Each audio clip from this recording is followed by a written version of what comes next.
काम केली असं मला जाणून घ्यायचं किंवा मग सर्वांनाच जाणून घ्यायचंय.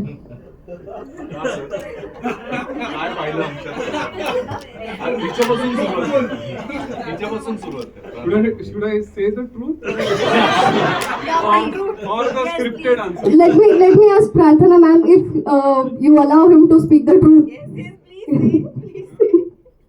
So the script was ready, म्हणजे script झाली आणि I think we were sitting down for some food and some water. आणि I said, अच्छा, this is the film ही करतोय आपण, पूजा, अभिजित, प्रार्थना of course. And it was a 1-minute narration to the film, and the next I know की आम्ही थायलंडला होतो. आणि so जेव्हा नरेशन झालं, actual narration, when we started reading the script, Pooja was in Australia आणि आम्ही इंडिया टाइम प्रमाणे 12 वाजता रात्री नरेशन सुरू केलं. सो ऑस्ट्रेलियामध्ये सकाळचे 4 वाजले आणि we were in the conference room आणि पूजा अशी स्टोरी ऐकता ऐकता अर्धी झोपलेली आणि नेक्स्ट डे फोन केला आणि तरी बोलली ओके मी करते. खूप जणांनी खूप इंटरव्ह्यूज आहेत, खूप व्हिडिओज आहेत ज्याच्यामध्ये खूप लोकांनी प्रार्थना मॅमला विचारलं की अभिषेक सर, नाही तुम्हालाच आन्सर करायचं असेल, अभिषेक सर डिरेक्टर म्हणून आणि हजबंड म्हणून कसे आहेत. So I would like to ask you की प्रार्थना मॅम एक तुमच्या ऍक्टर म्हणून आणि वाईफ म्हणून काय would you like to say about it? This is a bloody tough question. So you can't answer this question to any husband. Okay. तिचं आत्ताच लग्न झालंय, तिला अजून अंदाज नाही. So as an actor, very supportive. म्हणजे when we were doing the film, तिथे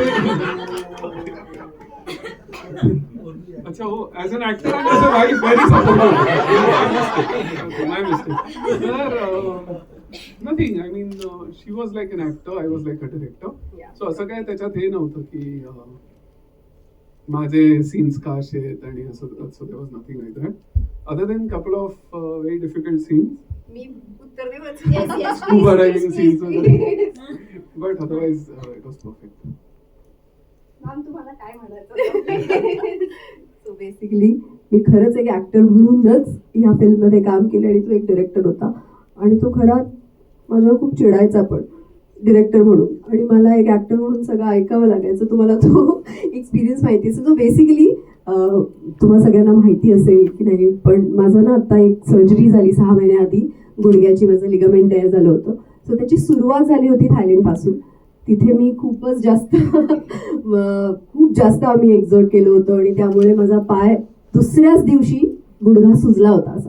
आणि फुल 20 डेज आम्ही जेव्हा तिथे शूट करत होतो, मी तो सुजलेला गुडघा घेऊन सगळीकडे शूट करत होते आणि पाय खूप दुखायचा. मी मेडिकेशन्सवर होते आणि मला एक सीन आठवतोय, त्यामुळे मला हे सांगावंसं वाटतं की त्या सीनमध्ये असं होतं की आमचं जे रिसेप्शन, म्हणजे आम्ही ज्या रिसॉर्टमध्ये राहत होतो तो असं उंच होतं आणि रिसेप्शनवरनं खाली येण्यासाठी असे खूप जिने नव्हते, पण असा छान स्लोप होता आणि स्लोपच्या खाली अभिजित उभा आहे आणि आम्ही त्या स्लोपवरनं खाली उतरून त्याला भेटायला येतो, असा एक तो शॉट होता आणि लॉंग शॉट लावला होता. सो पहिल्या शॉटमध्ये तो म्हणाला की जा तुम्ही दोघं आणि इथून परत खाली या.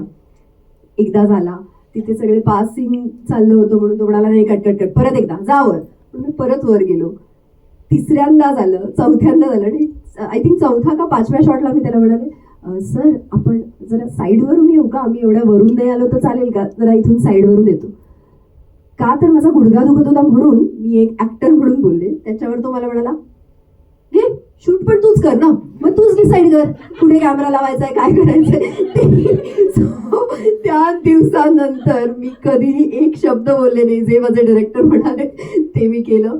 माझा गुडघा किती दुखत होता हे सगळ्यांनाच माहिती. त्यानंतर माझं ऑपरेशन झालं. So you all can imagine काय झाला असेल मला त्रास, पण मी फक्त त्याला फॉलो केलं. जे माझ्या डिरेक्टरने म्हटलं ते मी केलं. Thank you so much ma'am. अजून एक प्रश्न मला तुम्हाला विचारायचा वाटतंय की या चित्रपटामध्ये नेमकी तुमची भूमिका कशी आहे, थोडंसं सांगाल का? सर्वप्रथम थँक्यू सो मच, तुम्ही सगळे इथे आला. आणि येस, आता ट्रेलर आम्ही पण पहिल्यांदाच बघितला. सो एक्साइटमेंट होती, काय असेल, कसं असेल, कितपत दिसणार आहे, कसं दिसणार आहे. सो माझं कॅरेक्टर जे तुम्हाला सगळ्यांना कळलं असेल, नमिता नाव या कॅरेक्टरचं. ती एक डॉक्टर असते आणि आयुष्यात तिच्या असं काहीतरी घडतं की एकतर खूप बोरिंग लाईफ जगत असते, त्यामुळे तिला कुठेतरी बाहेर जायचं असतं, पण बाहेर फिरण्यापेक्षा पण तिला त्या लाईफमधनं बाहेर पडायचं असतं. तिला कळत नसतं कारण ती त्या ह्याच्यात अडकलेली असते आणि साधं आयुष्य जगत असते. तिची मैत्रीण तिला म्हणते एक काम कर, तुझ्या आयुष्यात जे काय प्रॉब्लेम्स आले त्यासाठी तुला अब्रॉडला सोलो ट्रिप करायला हवी. आणि तीच माझं बुकिंग करते आणि मी तिथे पोचते. मला कळतं माझी मैत्रीण पण तिथे चालली आहे आणि त्यानंतर माझा आणखीन एक मित्र पण तिथेच जॉईन होतो आणि मग आमच्यात काय घडतं हे तुम्हाला या स्टोरीवरनं कळलं असेल. सो अशी ती नमिता जिचं आयुष्य खूप बोरिंग आहे, पण तिच्या आजूबाजूचे जे फ्रेंड्स आहेत ते दोघे इतके कलरफुल आहे की तिची लाईफ ते कलरफुल कशी बनवतात आणि काय घडतं हिचं ऑल अबाउट. खूप मस्त वाटतं मॅम. खूप एक्साइटेड आहे आता मी ही मूवी पाहण्यासाठी. अभिजित सर, मला तुम्हाला विचारायचं वाटतं की सेटची भूमिका साकारताना तुम्हाला तुमच्यामध्ये स्वतःमध्ये काही पर्सनल चेंजेस करावे लागले का? मी तसं वैयक्तिक आयुष्यामध्ये फार फन लव्हिंग जरी नसतो तरी मी असं खूप बोरिंग आहे थोडंसं. मला लेट नाईट्स झेपत नाहीत, फार पार्ट्यांमध्ये मी नसतो, लवकर घरी जातो किंवा बीचवर तर मला अजिबात आवडत नाही फिरायला, टॅन होतो म्हणून. तर त्यामुळे या चित्रपटामध्ये सगळ्या उलट गोष्टी करायच्या होत्या मला. म्हणजे धमाल करायची होती, रस्त्यांवर मी आरडाओरडा करणं वगैरे. मला असं होतं हळू बोला, आपल्याकडे शक्यतो कोणाचं लक्ष नको जायला. आणि इथे नेमकं आमचं सगळे सीन्स आणि सगळे गाण्याचे शॉट्स वगैरे आम्ही सगळे पब्लिक प्लेसेसमध्ये केलेले आहेत थायलंडमध्ये. तर त्यामुळे माझा मूळ स्वभाव जसा आहे त्याच्या संपूर्ण उलट या चित्रपटामध्ये करण्याचा काय म्हणू एक प्रयत्न आणि जबाबदारी माझ्यावर होती, दिग्दर्शकाने टाकली होती.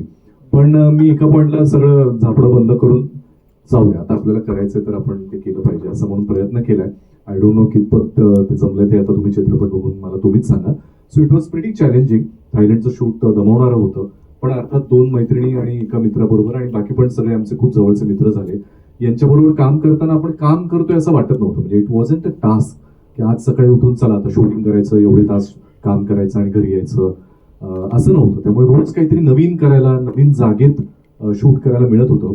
त्यामुळे इट वॉज व्हेरी एक्साइटिंग आणि ती केमिस्ट्री आमची पडद्यावरही तुम्हाला दिसेल या कथेमधून. ती बघून तुम्हीच सांगा मला कसं वाटतंय. Thank you so much sir.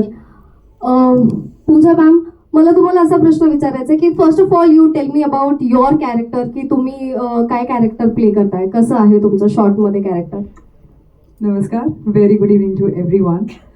सगळ्यात आधी तर अंजू हे जे कॅरेक्टर आहे हे मला विचारण्यात नाही आलं, हे मला असंही सांगण्यात नाही आलं की तुझा विचार करतोय आम्ही. हे हक्काने मला सांगण्यात आलेलं कॅरेक्टर आहे माझ्या आयुष्यातलं की अंजू हे तूच करतेस.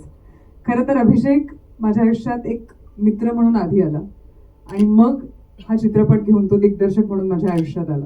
आणि I am so so so grateful की माझा इतका जवळचा सखा दिग्दर्शक आहे, सिनेमॅटोग्राफर आहे आणि ओव्हरऑल हिज अ पॅकेज. म्हणजे जर तो म्हणाला की ही फिल्म आमची बेबी आहे, मला असं वाटतं की ह्या बेबीचा जन्म कुठेतरी माझ्या लग्नात सुरू झाला. कारण ही आमची नव्याने मैत्री झाली. प्रार्थना आणि अभिषेक माझ्या लग्नात एका फॅमिलीसारखं त्यांनी सगळ्या गोष्टीत सहभागी घेतला होता. आणि जितकं त्यांचं प्रेम माझ्यावर आहे त्याच्याहून दुप्पट प्रेम माझ्या नवऱ्यावर आहे त्यांचं जास्त. म्हणून का होईना माझ्या हिरोचं नावही त्यांनी सेडच ठेवलंय. I don't know whether it is right, but it was amazing.